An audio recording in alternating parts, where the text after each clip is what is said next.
രണ്ട് രാജാക്കന്മാർ അധ്യായം 12. യോവാഷ് യൂദ രാജാവ്.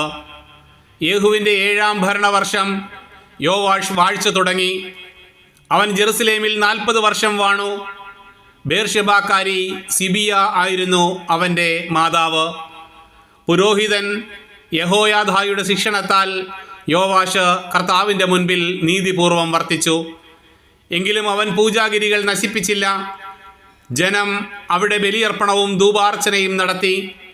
യോവാഷ് പുരോഹിതന്മാരോട് പറഞ്ഞു, കർത്താവിൻ്റെ ഭവനത്തിൽ അർപ്പിക്കപ്പെടുന്ന വിശുദ്ധ വസ്തുക്കളുടെ വിലയും ഓരോരുത്തർക്കും നിശ്ചയിച്ചിരിക്കുന്ന തുകയും സ്വാഭിഷ്ട കാഴ്ചകളും പുരോഹിതന്മാർ തങ്ങളെ സമീപിക്കുന്നവരിൽ നിന്ന് വാങ്ങി ദേവാലയത്തിനു വേണ്ട അറ്റകുറ്റപ്പണികൾ നിർവഹിക്കണം.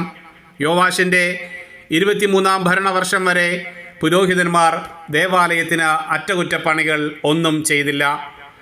അതിനാൽ യോവാഷ് രാജാവ് യഹോയാദായെയും മറ്റു പുരോഹിതന്മാരെയും വരുത്തി ചോദിച്ചു, ദേവാലയത്തിന് ആവശ്യമായ അറ്റകുറ്റപ്പണികൾ ചെയ്യാത്തതെന്ത്?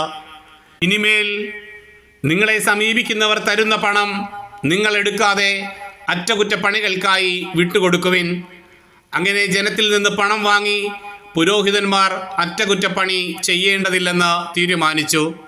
പുരോഹിതൻ യഹോയാദ അടപ്പിൽ ദ്വാരമിട്ട ഒരു പെട്ടി ദേവാലയത്തിൽ പ്രവേശിക്കുന്നവൻ്റെ വലതുവശത്ത് ബലിപീഠത്തിന് സമീപം സ്ഥാപിച്ചു.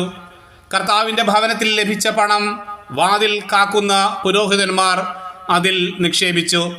പെട്ടി നിറയുമ്പോൾ രാജാവിൻ്റെ കാര്യവിചാരകനും പ്രധാന പുരോഹിതനും പണം എണ്ണി സഞ്ചികളിൽ കെട്ടിവയ്ക്കും. ദേവാലയത്തിലെ ജോലികളുടെ മേൽനോട്ടം വഹിക്കുന്നവരെ അവർ ആ പണം ഏൽപ്പിക്കും. അവർ അത് കർത്താവിൻ്റെ ഭവനത്തിലെ മരപ്പണിക്കാർ, ദേവാലയ ശില്പികൾ, കൽപ്പണിക്കാർ, കല്ലുവെട്ടുകാർ എന്നിവർക്ക് കൂലി കൊടുക്കുന്നതിനും അറ്റകുറ്റപ്പണികൾക്കായി തടിയും ചെത്തിയെടുത്ത കല്ലും വാങ്ങുന്നതിനും മറ്റു ചെലവുകൾക്കുമായി വിനിയോഗിച്ചു. കർത്താവിൻ്റെ ഭവനത്തിൽ വരുന്ന പണം കൊണ്ട് വെള്ളിപ്പാത്രങ്ങൾ, തിരിക്കത്രികകൾ, കോപ്പകൾ, കാഹളങ്ങൾ, സ്വർണമോ വെള്ളിയോ കൊണ്ടുള്ള മറ്റു പാത്രങ്ങൾ ഇവയൊന്നും വാങ്ങിയില്ല. കർത്താവിൻ്റെ ഭവനത്തിലെ അറ്റകുറ്റപ്പണി ചെയ്യുന്നവർക്ക് അത് നൽകി. ജോലിക്കാർക്കുള്ള പണം ഏറ്റുവാങ്ങിയവർ കണക്ക് കൊടുക്കേണ്ടിയിരുന്നില്ല. വിശ്വസ്തയോടെയാണ് അവർ പണം ചെലവാക്കിയത്. പ്രായശ്ചിത്ത ബലിയായും പാപപരിഹാര ബലിയായും ലഭിച്ച പണം ദേവാലയത്തിൽ നിക്ഷേപിച്ചില്ല. അത് പുരോഹിതന്മാർക്കുള്ളതായിരുന്നു. അക്കാലത്ത് സിറിയ രാജാവായ ഹസായേൽ യുദ്ധം ചെയ്ത് ഗത്ത് പിടിച്ചടക്കി. അവൻ ജെറുസലേമിനെതിരെ പുറപ്പെടാൻ ഭാവിച്ചു.